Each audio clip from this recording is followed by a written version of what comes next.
Time now for the papers, and joining us this morning, the broadcaster and writer Edward Adu and the anthropologist Mary-Anne Ochota. We will be with you in just a second, guys. Pause right there, but first let's take a run through the front pages, and we start with The Sun. It celebrates what they call the greatest World Cup final since 1966. The Mirror has a warning from unions that the Conservatives are risking lives in failing to avert upcoming strikes by NHS staff. This is not our battle. The Metro leads with the head of the armed forces warning that soldiers are not spare capacity to use during strikes.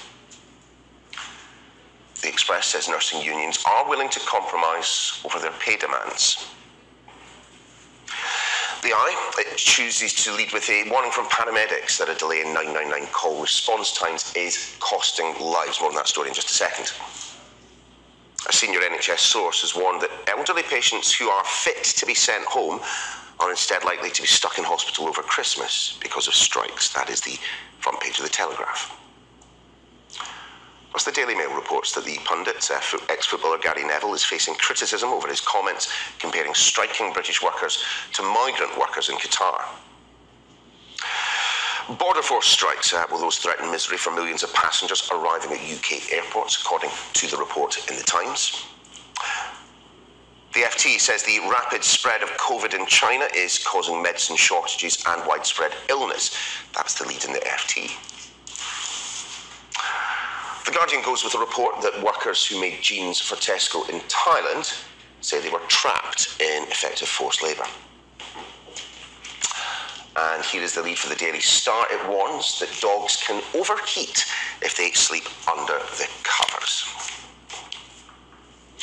With us this morning to review the papers, the writer and broadcaster Edward Adu and the anthropologist Mary-Anne Ochota. Lovely to see you both. It has been a while. And Edward, to you first. I have to comment that your bus fetish doesn't seem to be getting any better. A Christmas-themed bus jumper. That's something I haven't seen before.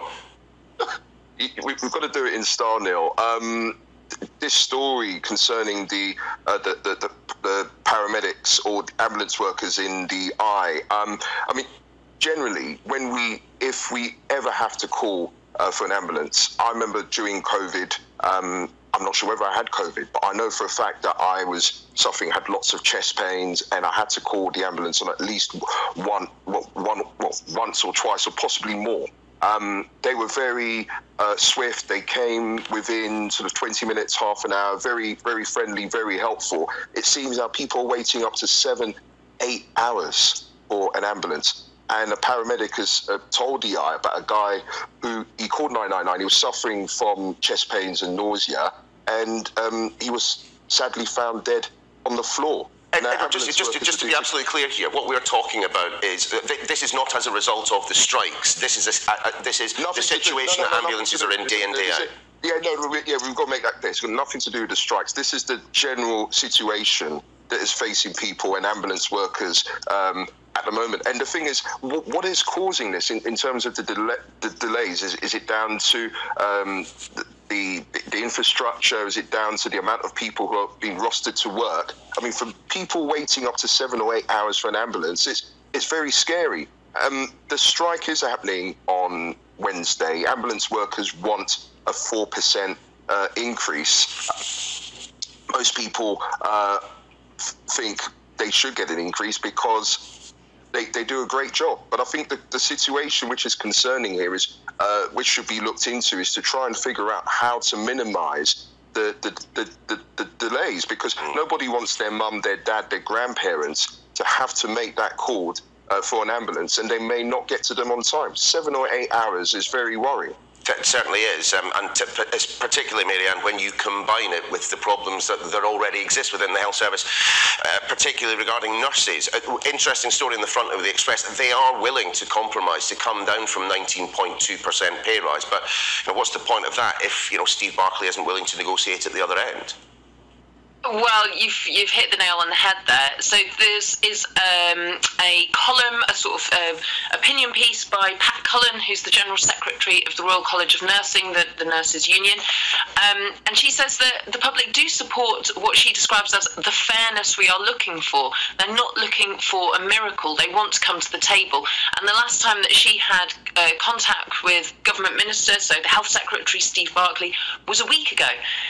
I think she's absolutely right. The public are on their side. They've called for this 19% pay rise, but fundamentally that is the nature of negotiation. That's why people should join a union. That's why we are in this situation, because you start high and you come to a table and you discuss your demands and you explain why you're asking for that. This is the first time that nurses have striked in however many years of the history of the union.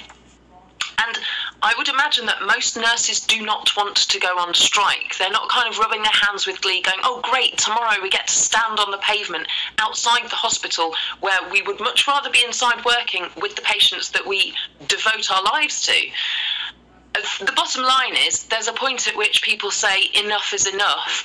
We cannot do our jobs properly. We cannot provide the patient safety that we trained to and have a duty to provide, and so this can't go on. And so that's why people are driven to strike. That's why the union and the health secretary need to come to the table. And Pat Cullen says, look, if the government don't come to the talking table within 48 hours of tomorrow's strike, they're going to have to plan more dates in January. And the nurses don't want that, the public don't want that, so the government need to pull their socks up and get on with it. Yeah, well, let's see what may happen today in those conversations between Steve Barclay and the union. But Edward, at least I suppose that the one thing that we have in our favour here is that COVID, at least by my reckoning, isn't running like wildfire through the hospital system. Unfortunately, turning to China, and for whatever reason, they are having real issues with COVID right now.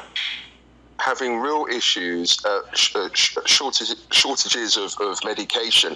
And when you mentioned that, it just took me back. I think, is it 3 years ago when the COVID, well, I think it was probably New Year's Eve 2019, I was at a family gathering, and then there was footage of what was happening in China.